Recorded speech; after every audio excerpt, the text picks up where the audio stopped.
Yeah. And inflation is back. I'm only here for 2.5 weeks. That was January. Inflation there is for back. A week. No, think of it. Inflation's back. And they said, oh, Trump inflation. I had nothing to do with it.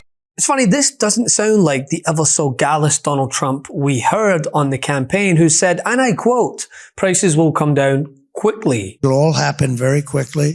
This will rapidly drive prices down, lower interest rates, and put more money into the pockets of American consumers. So when I win, I will immediately bring prices down starting on day one. We will. And the stomach is speaking. Also bring your grocery bill way down. I have more complaints on grocery. The word grocery, it's sort of simple word, but it sort of means like everything you eat.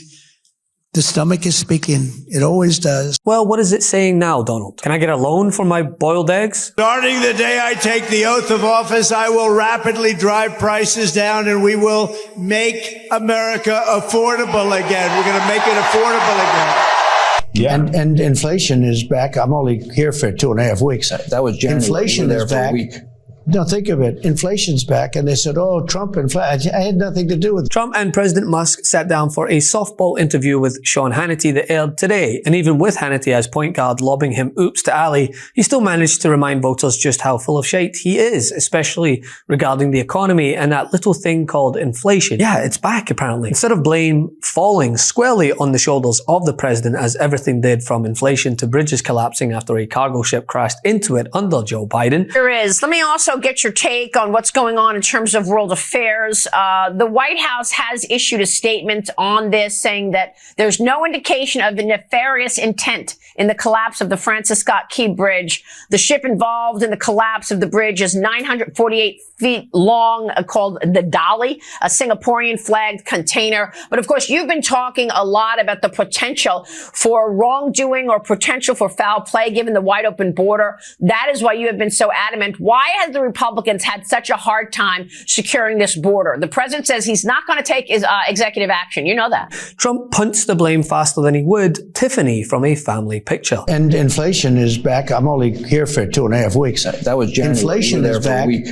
No, think of it. Inflation's back. And they said, oh, Trump inflation. I had nothing to do with it. It's a classical case of hypocrisy. And of course, any self-respecting journalist not paid by the Murdoch manipulation network would offer the simplest of rebuttals here, highlighting the countless times that Trump promised he'd bring down prices immediately, putting money back in the pockets of Americans. But of course, it just goes over Hannity's square head as he envisions which seat at the table he'll be able to sit by as the scraps fall. A little bit about Elon. I don't think they know everything about Elon, because as I studied and prepared for this interview, I learned a lot about you that I didn't know. I think people will think about Tesla. Democrats are demonizing you and trying to make the country hate you. I just want people to understand you a little bit better, and the person that you've gotten to know and have now put a lot of trust in. Yeah. And, just let's go over a little bit of your bio, starting with PayPal, and how you became involved in Tesla and SpaceX and Neuralink and all these. Take a while. I mean, I think the way to think of me is like I'm a technologist, and I try to make technologies that improve the world and make life better. Your shirt. Yeah, and that's why my T-shirt says tech support, because I'm here to provide the president with technology support. And now that may seem like you're both aware. You have to be keenly aware that the media and the punditry class, not that, I think you've proven they have no power anymore, because they threw everything they had at you and they didn't win. And that was, the New York Times, Washington Post, 3 networks, every late night comedy show, 2 cable channels. They threw everything, lawfare, weaponization. Sure. I want people to know the relationship and know more about you. What is the relationship, Mr. President? Well, I respect him. I've always respected him. The damage that Biden has done to this country, and it's not even Biden, it's the people that circled him in the Oval Office, okay? But the damage they did to this country. And listen, I get it. We talk a lot of Trump here. Too much sometimes to my liking. But when it comes down to the economy, grocery bills, egg prices that his administration promised would plummet under Trump's guidance, this just pisses me off. Eggs, when Kamala Harris took office, were short of $1.50 a dozen. Now a dozen eggs will cost you around $4 thanks to Kamala Harris's inflationary policies. We can do so much better. We certainly will.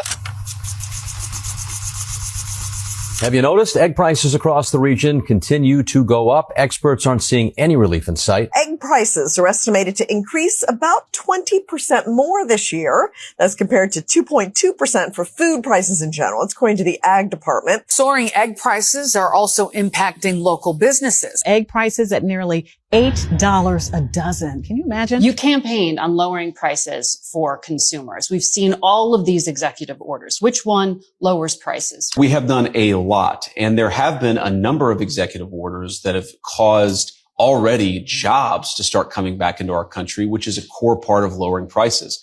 More capital investment, more job creation in our economy is one of the things that's going to drive down prices for all consumers, but also raise wages so that people can afford to buy the things that they need.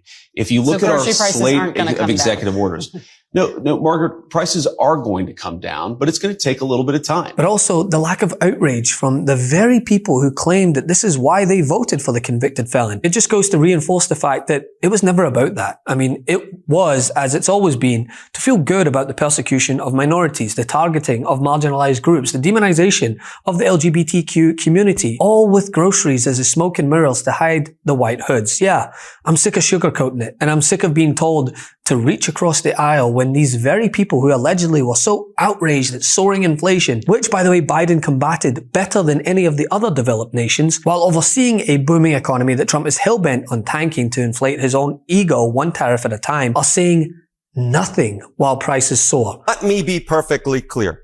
Inflation crushed the Joe Biden presidency. It ate it alive. If Donald Trump is not careful, inflation will crush his presidency and eat it alive, because that is where Americans want him to be focused. They want him focused on fixing the inflation problem and bringing prices down. Breaking news. I'm going to do some math here. I just want to point out that inflation in the economy, 55%. I mean, that is basically everything. It is the whole kit and caboodle, and it doesn't matter what poll you look at. It is the economy stupid, although smart in your case. Rude. How are viewers and how are voters seeing Donald Trump and the work that he's been doing when it comes to the economy? Yeah.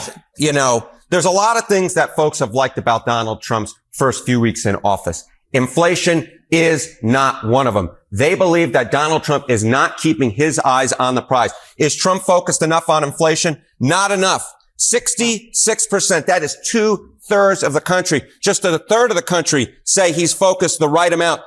Get this. 48% of Republicans say he's not focused enough on the problem of inflation. And he absolutely should be, because it is numero uno in the voters' mindset. And just move the goalposts. It is pathetic. Yeah, I mean, take any poll that comes out right now that shows, Trump's doing this well with voters, or that well with Republicans, or this well with them. Throw all that out the window. It's going to take some time for people to absorb what's taking place right now. You're absolutely right, Ben. When Trump was out there on the campaign trail, he said, on day one, I'm going to start lowering prices in this country. That hasn't happened. He said on day one, and perhaps even getting into the Oval Office, he said he's going to solve the war in Ukraine. Hasn't happened yet. And what is he doing? He's going to the Super Bowl. He's going to the Daytona 500. It's like he's on the StubHub Rapid Rewards program.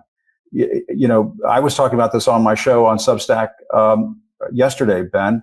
The question I was asking was, hasn't he gotten over the cool and fun part of being president of the United States? He had 4 years to do that. This is like that movie Dave, if anybody remembers the movie Dave, where Kevin Kline suddenly becomes president of the United States and he goes out and has a ball being president. He's got the giant robotic arms at the one factory photo op, and he has a great time.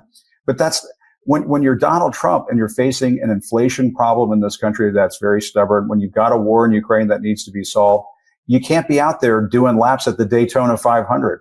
You need to be working in overdrive for the American people. And he's just not going to do that. He is essentially a part-time president who's delegated the presidency to Elon Musk. And the question that folks are going to have to start asking, and I think they're already starting to ask, is what the hell did we vote for here? People did not vote for Donald Trump to act like Kevin Kline in the movie Dave and just go have a good time being president of the United States. He was elected to solve people's problems. He's just not doing that right now. Not even close. Can't get enough Meidas? Check out the Meidas Plus Substack for ad-free articles, reports, podcasts, daily recaps from Ron Filipkowski, and more. Sign up for free now at MeidasPlus.com.